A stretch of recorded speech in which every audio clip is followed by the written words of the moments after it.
सम्पूर्णमा नमस्कार। म निर्जल पाण्डे। म रश्मि सेडाई। म विष्णु बहादुर पिङलिङ।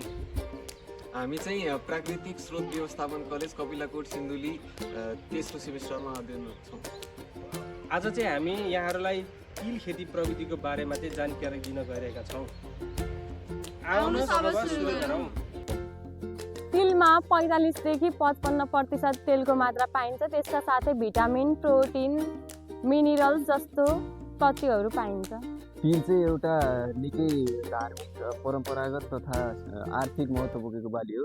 यसलाई धार्मिक रूपमा चाहिँ हामीले पूजाआजाहरूमा प्रयोग गर्न सकिन्छ भने यसलाई दैनिक भान्सामा चाहिँ हामीले अचारहरू, छोपहरू बनाएर खान सकिन्छ। विशेष गरी माघे सङ्क्रान्ति जस्ता चाडहरूमा पनि यसलाई लड्डुहरू बनाएर खाने परम्परा छ। तिल खेतीको लागि चाहिँ कस्तो हावापानी चाहिन्छ त?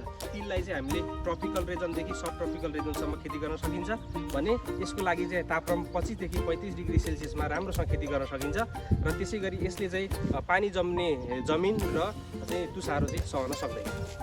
अब कुरा आयो माटोको।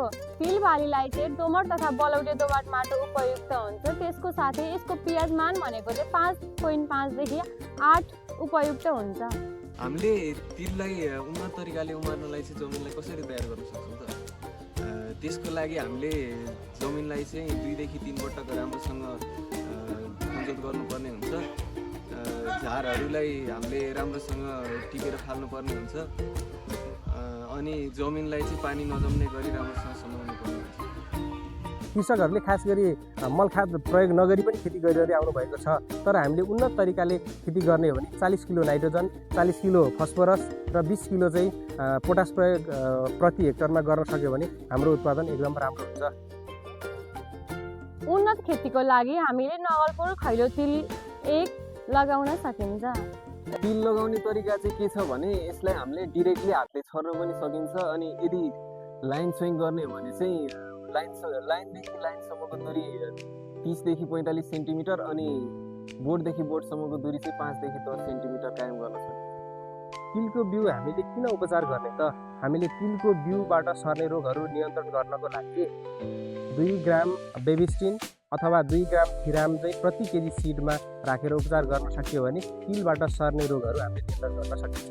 अब कुरा आयो बिउ दरको। तिल खेतीको लागि 1 हेक्टरमा 5 देखि 6 केजी बिउ आवश्यक पर्छ। तिललाई कुन समयमा लगाउने त?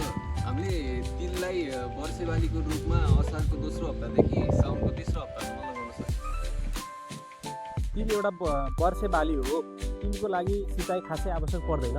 तर खडेरी लागेको समयमा हामीले फुल फुल्ने बेला, त्यसरी कोसा लाग्ने बेला चाहिँ हामीले सिँचाइ दिनु उपयुक्त हुन्छ। तिललाई हामीले मकै, रहर, माससँग अन्तरबालीको रूपमा खेती गर्न सकिन्छ। तिल खेतीमा झारपात व्यवस्थापन चाहिँ कसरी गर्ने त? तिल बर्खे बाली भएको कारणले गर्दाखेरि तिलमा चाहिँ झारपातको समस्या धेरै आउने गर्दछ।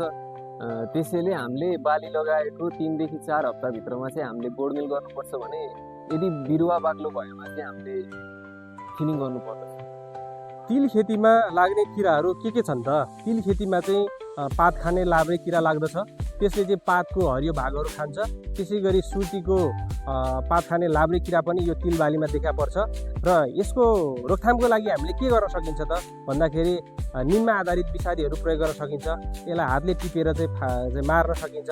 र त्यतिमा पनि कन्ट्रोल भएन भने चाहिँ हामीले रासायनिक विषादीहरू क्लोरोपाइरिफस र साइपरमेथिन मिक्स विषादी चाहिँ 2 ml प्रति लिटर पानीमा मिसाएर छर्न सकिन्छ।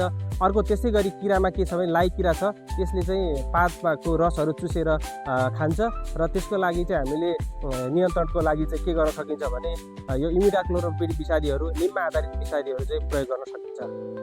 तिल बालीमा लाग्ने रोगहरू डाँठ कुहिने रोग लाग्दछ। त्यसै गरी चाहिँ डडुवा रोग लाग्दछ।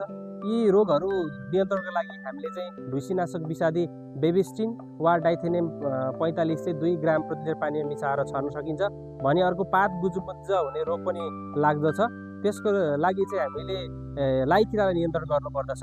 लाई किरा नियन्त्रण गर्नको लागि चाहिँ हामीले इमिडाक्लोरोपिड 2 ml प्रति लिटर पानीमा मिसाएर छर्न सक्यो भने लाई किराको नियन्त्रण गर्न सकिन्छ। तिल बाली कसरी कटाने गर्ने त? तल्लो ठुलो पातहरू पहेँलो भएर झर्न थालेपछि 70 देखि 80% फलहरू हरियोबाट खैरोमा परिणत हुन थालेपछि हामीले तिलको कटानी गर्नु पर्दछ। यदि समयमा हामीले तिल बाली कटानी गर्न सकेनौँ भने फलहरू फुटेर झरेर हाम्रो उत्पादनमा कमी आउँछ। अब कुरा गरौँ उत्पादनको। हामीले एक हेक्टरमा चाहिँ 700 देखि 1200 केजी तिल उत्पादन गर्न सक्छौँ। हामीले उत्पादन गरेको तिललाई चाहिँ 3 देखि 4 घाम राम्रोसँग सुकाएर 8 देखि 9% चाहिँ मोइस्चर चाहिँ चिस्यान मेन्टेन गरेर हामीले लामो समयसम्म चाहिँ यसलाई चाहिँ भण्डारण गरेर राख्न सकिन्छ।